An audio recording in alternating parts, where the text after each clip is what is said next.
Welcome back to Forged by Failure, all you average Helsmiths. Today I'm going to do a tournament review. I went to an RTT on the weekend, three game tournament. For those who don't know what RTT is, took the Helsmiths. It was a wrap up to the Old Man Winter League put on by Age of Canuck. Many props to Age of Canuck for running it. So before we go through the results, as you can see here, ended up going 2-1, one loss at the start, and then 2 wins. One of them very close. We're going to go through the list I ran, talk about some of the units, and then we'll go through the matchups, talk about what worked, what didn't work, and then we'll conclude with trying to rejig the list. So the list you can see here on the right-hand side, it's 3 regiments, and it's Industrial Polluters is the battle formation. So we're trying the Scourge I ran War Despot out. I'm still trying to make it work with pulling things out of combat for infantry, some ship mortal wound damage, and that's why he's got the Gauntlets of Punishment as well. So he actually has 2 bad D3 rolls to hand out mortal wounds. A big brick of Infernal Cohort. I went with Scourge I ran just to try and feed into 2 big shooting units I have. Tormentor Bombard. General's Regiment was a Daemonsmith on Infernal Taurus instead of Taar, with the Overdrive Switch to let him hit on 3s in combat with the chance of mortal wounds, and as you'll see, it actually did end up mattering in a couple games. 2 Deathshrieker rocket batteries. Razers with Blunderbusses reinforced, and Razers with Flame Hurlers reinforced. Rounding it out, we have an Ashen Elder, and then a big brick of Bull Centaurs. So that's the list. It's missing Hobgrotz, it's missing a bit of screening, but it does have a lot of firepower. I'm trying these Flame Hurlers out for the first time in competitive setting, and we'll see how it did for each game. So let's take a look at the games I ended up playing. So, first round, I was paired into a very good Stormcast Eternals player by the name of Jared. Take a look at his list. He's running Sentinels of the Big Citadels, which is kind of the staple now. Intercept and Recover Master of the Past, which as I didn't mention on my list, but that's the exact battle tactics I'm running. So we're trying to kill 3 things of each other, and we're trying to kill heroes and get into neutral territory. He's running Ionis. So key prayer is the translocate. He can give the soul burn out, which has a big effect for us because we can't get healing off, and especially if he hits the infantry bricks. Annihilators and Meteoric Grand Hammers to get some chip damage and when they come down, and then do damage when they run in. Draconian Guard Desolators. I hadn't seen this unit before, so I'm going to pull up the War Scroll here. We'll take a look at it. So these Desolators, he was running the reinforced, so there's 4 of them. As you can see, they have some shooting. It's not bad, it'll be 4 attacks, but if it gets through, some pretty big chip damage, especially to our infantry. But you can see here the melee weapons, anti-infantry run 1, so run 2 against us. 3 attacks each, 3s, damage 2. And then if they hit something that's 10 or more models, which I have 3 of them in my list, it's +1 damage. So pretty bad for the Helsmiths. And this was a key unit in the game as it came in and crushed one of my flanks. Then his second regiment was Lord Terminus, Quicksilver Draught, which lets him fight first, and he chain fights the Reclusians, so he goes, the Reclusians go, and then Fight Normal goes, so it's a lot of activations before you even get to answer. Quester Soulsworn, and then some Vanquishers for anti-infantry. We ended up playing on Roiling Roots as the battle plan. Played at KG, so the first couple turns we were keeping away from each other. He kept Ionis up in the sky to not allow my 2 Deathshrieker rocket batteries to take shots at him. When he went for his go turn on turn 2, he brought Ionis down, he brought the Annihilators down, and he moved the Desolators onto a flank. And he only ended up hitting with the Desolators on the 9-inch charge. The Annihilator stood still, Ionis stood still. Desolators, like I said, did get into essentially the gunline flank at the rocket battery and the Blunderbusses. Wiped them out, flipped to turn 3, and I get Molten Metal off on Ionis, take about 6 wounds off him. I send in the Daemonsmith on Taurus to finish off Ionis, and then I also send the Bull Centaurs in to the Annihilators. Activate first with the Bull Centaurs, pick up the Annihilators. The Daemonsmith takes a bit of wounds from the Ionis fight before he activates. I activate the Overdrive Switch. I do 2 wounds to Ionis. He saves them both. He also gets a healing off at the end and the start of the next turn. And on the Eye for Weakness, or the Overdrive Switch activation, the Daemonsmith on Taurus dies. Essentially, puts him enough wounds that when Cryptborn activates into him, and there was a Soulsworn nearby, and they activated, they took him down. So I ended up going into turn 3 with essentially both flanks being compromised and holding a couple points. So that one turned around pretty quick and ended up as 63-37. So you see, we were kind of having some go turns, and then once he kind of collapsed the flanks on turn 3, 4, 5, he just cleaned up on the points, and that was his win. So great job to him. Round 2. Round 2, I got paired into a Skaven player that I played a week before. The week before, the Skaven player and I had played a game in the last game of the league, and I think it was a 5 or 3 point win for myself. It came down to the last roll of the last turn. Really good player, and very hard to play against, especially Skaven for us. They have Skitterleap, they have his list, we'll take a look at his list, has a lot of anti-cav shooting. So you can see also on Master of the Pass, Intercept and Recover. So it's that mirror match of the battle tactics and playing KG with the Intercept. For this one, we played on Pass of the Fae, and I put the Intercept targets on all 3 of the artillery and kept them in the back. He put the Intercept targets on his Gracier, on his Engineer, and the Arch Warlock and the Scourgers. And essentially what ends up happening for this game is we play a KG, we're taking points from each other. I'm getting about 7 to 8 primary. I initially get Master of the Pass 1 by killing the Clawlord Nobbies when he fails to scurry away. With the Daemonsmith and Feral Tourist kind of gets into him. We chip away the Clan Rats. We're playing to have, the one lesson on this one is that, you know, when you're planning your movement for these Bull Centaurs, you're going into a list that has this awesome anti-cav shielding here with the Warpbolt Scourgers. He's going to go for the covering fire. I ended up using the Bull Centaurs on a flank, keeping them 15 away so they can't get the covering fire off, but giving them 3 demonic power points so that when they went in for their charge, it was like a 10-inch charge going to a 7 on dice, and then with a 3-inch pile-in, 2 bulls could barely touch the Warpbolt Scourgers, kind of eliminate 2 to 3 Scourgers, and then whittle down any crackback to myself.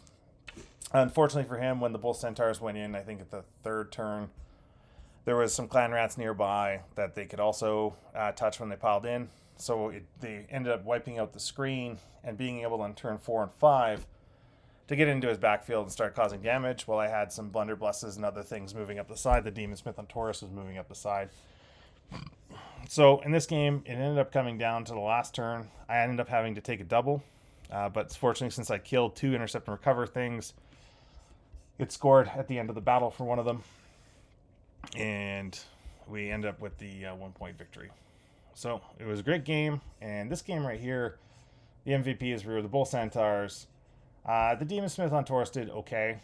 I end up losing every single artillery piece because he just pushed straight down the center. But on Pass of the Fae, keeping him in the center and pushing towards me. I'll bring it up here on the rules. I'll show you here. So yeah, we'll take a look at the map here. So as you can see, keeping him pushing down the center where my gun line was back here keeps him out of neutral territory, which allowed me to, once I hit Master of Pass 1, get Master of Pass 2, and keep myself in contention into the last couple turns where I managed to hit the Intercept and Recover targets and control more for the final turn, control 3. He's holding 2, and won by 1 point. As always, crazy game with this guy. Great player, good game. And then the final game, we end up going into Gloomspite Gitz. Where are we here? Yeah, Gloomspite Gitz. 65-47 win. Take a look at his list here. This is playing on Surge of Slaughter, so I'll show you the map. Here we go. Get up to Surge of Slaughter here. Surge of Slaughter. So we're against Gitz in this map, so you can see here, no neutral territory. So if I want Master of the Pass 2, I have to keep him out of my friendly territory. 5 objective map, but there is a good amount of things that can be obscured in the middle, so he could turn this obscuring, he could turn that, and vice versa. So what ends up happening, take a look at his list. Yeah, so much dice is his list. He's running a Sunbiter pack. He has Scragrot, 1, 2, 3, 4 Loon Smasher Fanatics reinforced. And if you don't know what these guys are, they're essentially a crazy strikes first unit. I'll bring up the scroll here. We can talk through it. Because it is definitely worth a look. Once we get it to load. Here we go. All right, Loon Smasher Fanatics. Okay, so he didn't have any grass to hide them in, so they were foot stomping, but they're both reinforced. So 10 models a unit, which is 40 models on the table. So the unit has strike first, but the key thing is here is that there's D6 attacks, 4s and 3s, is pretty typical destruction, but they're Ren 2 and D3 damage each. So not only do we have a problem trying to come into them to attack them, we can't withstand most of their attacks if they come towards us. And the one key thing which played a role in the game, move 2d6, so they are random move. The rest of his list, he had the Shaman of Warwheeler, Doomdiver Catapult, the Snarlpack Cavalry. They also strike first when they charge, so his list is built around a lot of strike first. Sunstealer Wheelers and a Snarl Boss to help them out. And then the Bad Moon Loon Shrine. So, what ends up happening for this one? I'll show you a little bit on the map how I worked through the deployment, and then how the game went. So we're playing Surge of Slaughter, like I said. So what ends up happening is I end up deploying my big brick of Infernal Cohort on the flank here, with some Flamers behind them. I put all my artillery pieces in the back here, and then I put the Bull Centaurs and some Blunderbusses into this forest here to threaten this objective. He kind of spreads out his Loon Smasher Fanatics around. He's playing very well. He's obscuring them in the forest. He's obscuring around this place of power on the table. Everything was obscured right off the hop except for the Doomdiver and a couple paltry shots that I could get off. So gave him turn 1. He moved up, tried to obscure this objective, doesn't get it. And he's moving his Loon Smashers around, so they start in the rear of the forest. He's just moving up to get as much movement as he can while staying obscured. Flips to me. I come up, I touch it. He ends up actually, my apologies, he ends up sending a unit on this objective and some War Wheelers and the Shaman on this objective. So he is touching 3, scores 10 right off the hop. Flips to me. I send in my infantry into this objective. I send in the Flamers right after him. The Flamers plus the infantry clear out. The unit was on here. Can't remember what it was. What I am doing here is we take the entire artillery gun line. We hit the War Machine back here with the Deathshriekers. That Shaman on a War Wheeler is a War Machine. We wipe it out. And then we have the Daemonsmith on Taurus on the right here. And we end up sending the Daemonsmith on Taurus into the Sunstealers, which has enough damage to push it over the edge, wipe them off the objective. And now it flips to turn 2. He's sitting there staring at the 2 objectives, one of which has the Daemonsmith on Taurus, one of which has a big infantry brick. He still hasn't committed to the middle. He sends out some Loon Smashers to retake it, retakes it. He sends his Snarl Pack into here, doesn't retake this point. So he ends up getting minor primary score. The Loon Smashers get killed on the strike back next turn. The Snarl Pack gets killed from the Flamers. And then we start to use the artillery to move up and start hitting the Doomdiver, wipe out the Doomdiver. And by this point, he's got enough resources off the board so that I can sit back, control a bit more primary. I've hit Master the Pass, and I've actually hit it twice by turn 3, I believe it was, because I hit his hero on turn 1, took out the Shaman right here. And then turn 2, or 3, it was turn 3, I cleaned him off this objective, kept him out of my territory by the end of it. So we're looking at Master 2, and we had 1 Intercept and Recover already, which is the Doomdiver, which we took out. So we're fairly ahead on points, so now I just go in a bit defensive, try and score as many primary as I can, let him come with the rest of his resources to me, and it ends up working out in my favor with a 65 to 47 result. Good game, though. Great opponent. Super well played. And taking a look at the final placings, though, ended up in 6. Just because that first loss kind of dropped my win path down, but quite happy with the overall result. I ended up trying to go 2-1. I think if you can get a 2-1 result as a Helsmith player in a RTT, you should be very happy with yourself. I think it's going to be pretty rare to get 3-0s. I've seen them online, but for an average player, 3-0 is a tough ask, especially against good players who've been practicing. And 2-1 is nothing to shake your head at. Of note, wasn't the best Helsmith player, so we got Jeff Martin here. So we'll take a look at his list quickly before we go to what I thought of my list and how I would change my list. So let's take a look at his list. Okay, Industrial Polluters, same as me. Intercept and Recover Scouting Force, so that's very interesting. I tried Scouting Force, talked about it in a previous video. I found it super hard to do. I'd be interested to see how he did it. Aetherot, and I didn't mention it, but I had the bridge here to pull stuff out of combat. So he's running Urak Taar, Spears to generate that demonic power point, Rocket Battery. Okay, here it is. Non-reinforced Centaurs, so he's going to score essentially Scouting 1, and then probably charge something, maybe have a Bull Centaur left, power through, and go get Scouting 2 with that. Ashen Elder, he's got Hobgrotz for screening, reinforced Bull Centaurs to be the hammer, and then an Ashen Elder with Crucible Spite, an Eye for Weakness, reinforced Blunderbusses, and a little bit of Flame Hurlers. Let's take a look quickly what he ran into. Okay, he went into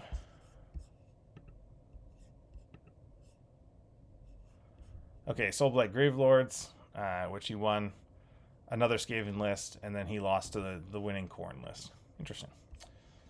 So, congrats to Jeff, top Helsmith player.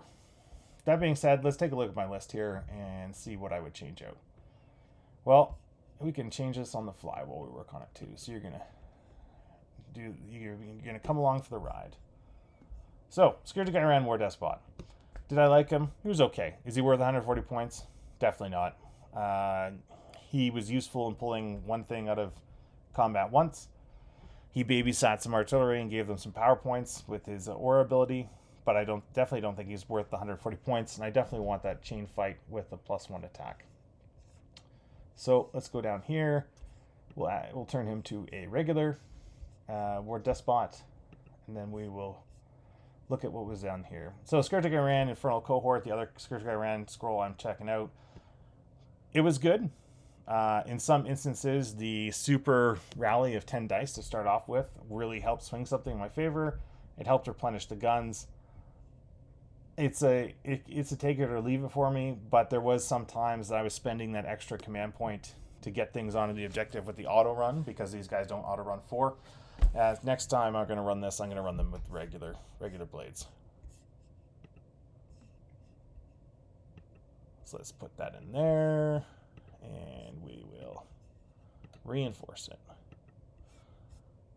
Tormentor Bombard, that's staying. I'm not leaving home without that. The ability to turn off commands in an aura, I don't think I start a list without it, so we'll keep that in the list.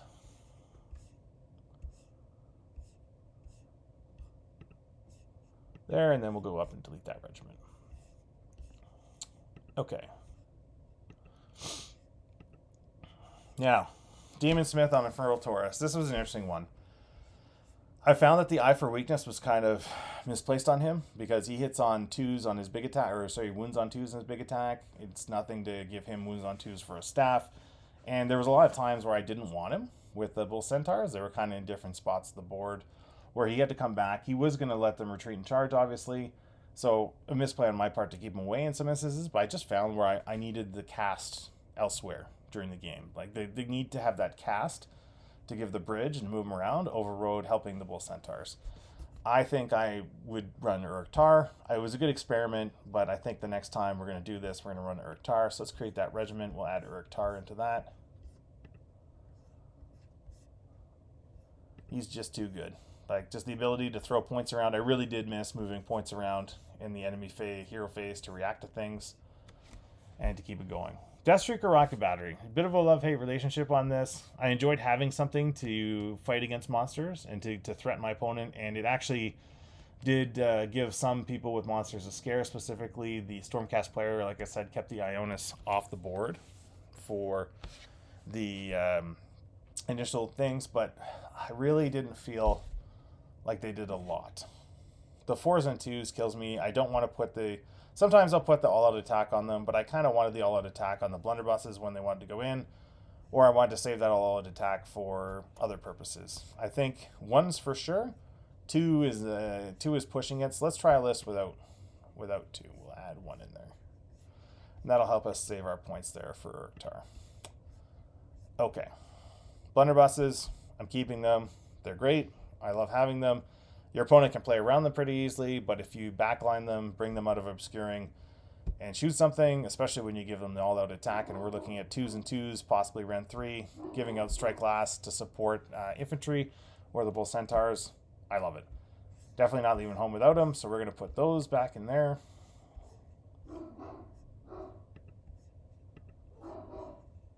And we'll reinforce them. Okay. Next up. Now this was an experiment, the Flame Hurlers. I'm not sure what to think of these guys, to be honest. There was games where they were amazing, especially against the Gitz game, where I ran into infantry with poor saves. Being able to covering fire with a lot of dice was great. Being able to be in combat and shoot their way out of combat was okay. However, I didn't feel like when I wanted to put the rare demonic power points I had down, or if I wanted to pay for demonic power points, that I wanted to go to these guys first. They were going to the Blunderbusses. They were going to the Bull Centaurs. So I'm going to take them out, and we're going to see where we can allocate those points on there. So we won't add those in, and we'll delete this regiment. Confirm. Ashen Elder, loved it. Bull Centaurs, loved it. I'm going to keep these things here. So let's take a look where we're at now. So we've got the Ashen Elder, we got the Bull Centaurs, we got the Warrior Despot, Infernal Cohort, Reinforced, Tormentor, Urak Taar, Deathshrieker Rocket Battery, and some Blunderbusses.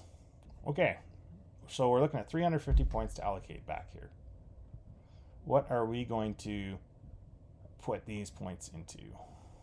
Well, first of all, we've taken some damage off the board. So it's either more Bull Centaurs, which I could go for, but that's relying on a lot of hammers, and that's relying on a very aggressive playstyle to take your opponent off the board. So the option is more Bull Centaurs, but I honestly like these Infernal Cohorts with Hash-type Blades. They're working very well for me, and they are able to sit on the point, giving them a 5-up ward, made the opponent chew through way more, and when they're teamed with their War Despot friend, it worked out pretty well. So I'm going to duplicate that unit, because I think that helps us hold 2 points. And that puts us at 150 points left to allocate. Now, what did I say at the start? Felt like I was missing some screens, maybe some Hobgrotz. Let's take a look at our industrial polluters. What do we have for war machines? We've got Urak Taar here as a war machine. A rocket battery for these guys, maybe. So it's okay. How much is, we have some Hobgrotz. We have the option here in my head is Hobgrotz or a Dominator engine to give that +1 or -1 to hit aura. So let's take a look at it. So Hobgrotz, we could fit 2 Hobgrotz in there. 150, we could fit 270, or one big brick of 20. So we have the option of 2 Hobgrotz units, or let's take a look what else we can fit with 150 points. The Sentinels wouldn't be too bad to play around with sometime, to be honest, or just to give myself some more mobility. Unfortunately, the Bane Mace is 160, so we don't have the points for that. So let's take a look at the Annoyed Sentinels. Probably going to go with Hobgrotz Vandalz, but let's take a look at these guys. I like finding edge cases and efficiencies, and no one plays these, so let's take a look at them. Okay. 3 attacks, 3 threes, 1, 2. Same profile.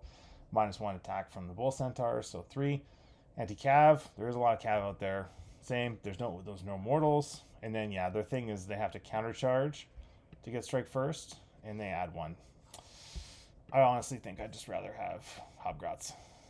So let's take a look where we can add the Hobgrotz. And we are pretty much, we can add them in here. We'll add it to,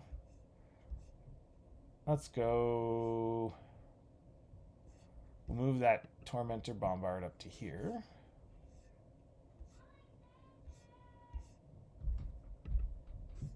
We'll will delete it from down there. And then we will add a Hobgrotz unit here. And a Hobgrotz unit here. Or actually, we'll put it over here because this is, yeah, Hobgrotz unit here. So, 1990 points. Taar is going to be the general. And then we have to look at what we're going to hand out for the artifacts power as well as our curse devices. So for the War Despot, I think he's going to definitely carry the Eye for Weakness to help one of those infantry bricks wound on 3s instead of 4s. I'm a little iffy on the Scroll of Petrification. 2-up ward is nice. However, it doesn't like help your cause in terms of you're still going to get charged. You have a 3-up save. You know what? Let's give it a shot. We'll try it on the next list. And then we have an accursed device to give out. The only thing it can go on is either Deathshrieker rocket battery or the Tormentor Bombard. Now that we've kind of only have one thing to do, I think we're going to put the Overdrive Switch on the Deathshrieker rocket battery. I want to save that all-out attack. I want to let it hit on 3s, question mark. Is this an attack ability? Yep, so it can shoot with it. It's going to take some wounds, but I think we're going to end up having different things on Intercept and Recover. And we will keep our same tactics, and we'll keep our same manifestation lore, the bridge. Love to have the bridge to pull stuff out of combat, move it around. We'll take a look at other manifestations in the future, but for now we're going to keep this list the way it is. So let's take a look at the list. We remain a 3-drop, same battle tactics. Ashen Elder, some both Centaurs reinforced, Tormentor Bombard, turn off some commands. That War Despot to help chain fight one of these blades, give them +1 attacks. We're looking at 61 attacks, 3s with the Eye for Weakness, and you can bail them out with Scroll of Petrification, Hobgrotz for screening, and then the Overdrive Switch and Deathshrieker rocket battery. So you know what? I like this list. We're going to give it a try, and I'll let you know next time how it works out. So if you've watched this far in the video, thanks for watching. Please like, subscribe, and just engage in the comments. Love talking about Helsmiths, and I love seeing the win rate on Helsmiths come up as more people get into the hobby and get into the army. It's not all in doom and gloom. You too can get your Helsmiths on the table and have them rocking and rolling. All right, that's all for now.